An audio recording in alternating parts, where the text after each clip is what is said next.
So here we are. We're going to be chatting here with a few minutes with Erik Hersman with iHub. Also, you might have known him from Ushahidi, right? And so we'll spend a few minutes just chatting with him. First of all, Erik, thanks for hanging out with us and agreeing to do this little interview. Yeah, it's awesome to be here, Michael. Thanks a lot. Definitely appreciate it. And we had the pleasure of having you come speak with our designers here at Duarte Design, and we're thrilled about that opportunity. Just wanted to ask a few questions since you have a few minutes here.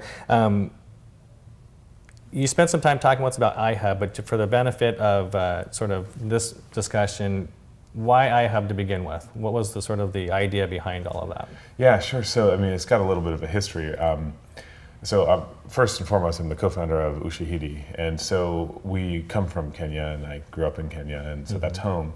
And we're a big part of that tech community, and because we create this free and open source technology, we've had a lot of success with it, and so it's been. When we were looking at Kenya, we're like, what can we do, to kind of pay back the tech community? What can we do to be a part of the tech community? And all this kind of stuff was going through our heads. And in 2008, there was a bar camp in Nairobi. And we're sitting around after the bar camp, we're sitting around talking with a bunch of other tech guys, and they're like, how come we only see each other once or twice a year at these events? What if we had our own static space? And so we said, well, that's where the iHub idea came from. We said, well, let's just build this place. And it took us a long time before anybody would give us any money for it. And eventually we got some money together, and we built out the iHub, this innovation hub, this kind of nexus point for the tech community in Kenya. And that's kind of the genesis of it. So how did you get the idea out there originally? Because great idea, and you get that out there in the community, but how do you get people to come originally? I know it's popular now. But. Yeah, I mean, so one of our things we always did was, even before there was a space, we had an advisory board of people from the community. So we actually knew people in the community, were part of that community, so it's easier. And we said, I went up to 5 or 6 of them, and I said, hey, would you consider helping to just come up and help, come up with the idea and build this place with us. And so they're part of the community, and so it's easy to get the word out. If you're part of the community, you just start blogging things, start talking to people. And so by the time it was starting, we already had designers who were saying, I'll volunteer to help design the space. Other guys saying, I'll work on the logo. Other guys saying, can I help run the network? And things like that. And so from before we even had any paint on the wall, we already had dozens of volunteers. Oh, that's awesome.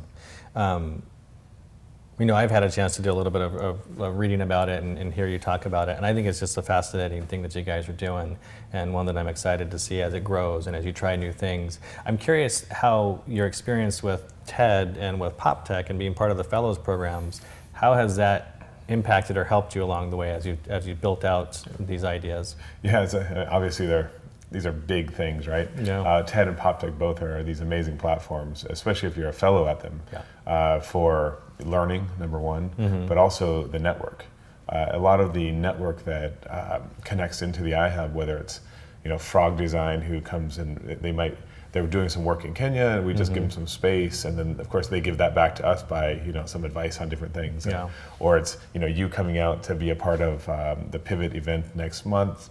So that kind of network has been really valuable, but also the training, right? So, when I first went to Poptech in 2008, that was the first time I'd ever had any training from, the Duarte design team. And it was this phenomenal, smack you in the face kind of training about how can I tell a story better and everything. And of course, that's 2 days before you have to go on stage. So you're like, okay, crap, I've got to rewrite the whole thing. Yeah, sorry. But it's fantastic though, and it gives you this real wake-up call about how you can design your story and your slides better, and to tell that story. And so I wouldn't have had either of those without TED and Poptech. That's great.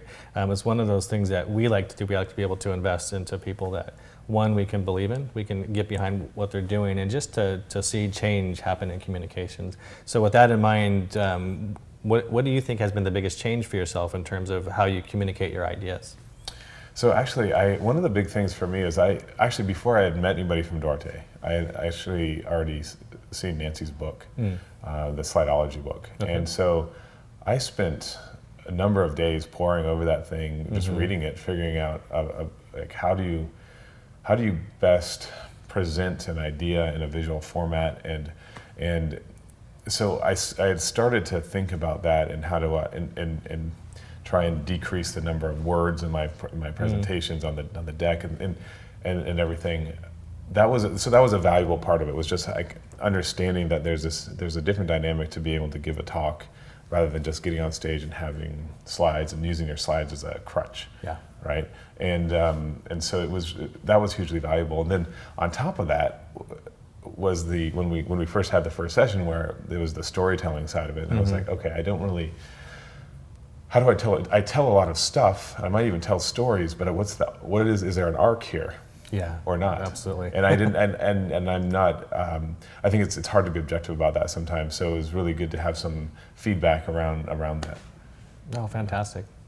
So, with the people that you get a chance to work with now through the iHub, people that come in, people that you see every day, who have to also communicate ideas, what do you see as the biggest challenge for them? One of the interesting things that the background that I've had is I've been a blogger for a number of years, and so I've had to tell stories, right? And I think one of the biggest challenges is people who are not consistently doing that, not consistently trying to tell stories. They're out of practice, right? And they need to just kind of warm it up, and so that's one of the challenges I see, that people, though they might be doing amazing things, aren't able to translate that into a story. So you have to work on that with them sometimes. Another one is that people think that they have to use PowerPoint or Keynote to do a talk, and they don't know how to use it as a tool rather than a crutch. And there's actually a lot of unlearning that needs to be done, and then some coaching along the way. And so we do this with we have this big competition we run every year, a big pitching competition. So 25 companies, 25 startup guys pitching, and so we're running 25 guys through this, and you just see this huge variance in the knowledge about what a presentation is and what you can do with it and everything. Yeah. So it's a major gap, but it's something that can actually be helped. It's something that they all come out of it, better afterwards. So cool. I mean, the iHub, it's this cool thing. It's something that, like I said earlier, I mean, I'm excited to hear about it, to get a chance to go and visit the iHub here shortly. Why? I mean, you're in Kenya already, but why stay there? Why not expand and move into other places? Is that something you've thought of? Or? Yeah, it's a question that we get asked a lot by people. Why don't you do, iHub Nigeria and iHub Ghana and iHub everywhere else? And the simple answer to that is that we just want to do Nairobi right. Right? But the kind of secondary part of that answer is that needs to be done by guys from that community. Like, I can't drop into Kampala and expect to do this because I'm not from Uganda, right? Even though it's next door to Kenya. Yeah. And so it needs to have somebody from that area who really knows that community and is a part of that community to lead it. And so what we've decided to do instead is really share everything we've learned along the way. And when people from different countries come and say, hey, we'd like to do something like this in our country, can you help me with that? And we say sure, and we get on the phone with them for an hour. So last year we had a representative from Zambia come, and he spent about a week and a half in the iHub, just sat and worked there and talked to us and everything. And a couple months later, Bongo Hive is a new lab in Zambia popped up on the radar, and Lukonga was behind it. The same thing, when the CC Hub started up in Nigeria, we spent a lot of time on the phone talking about what we've learned along the way, what mistakes maybe not to make, that kind of a thing. So we really believe that the hubs and labs across Africa need to percolate up from their own grassroots.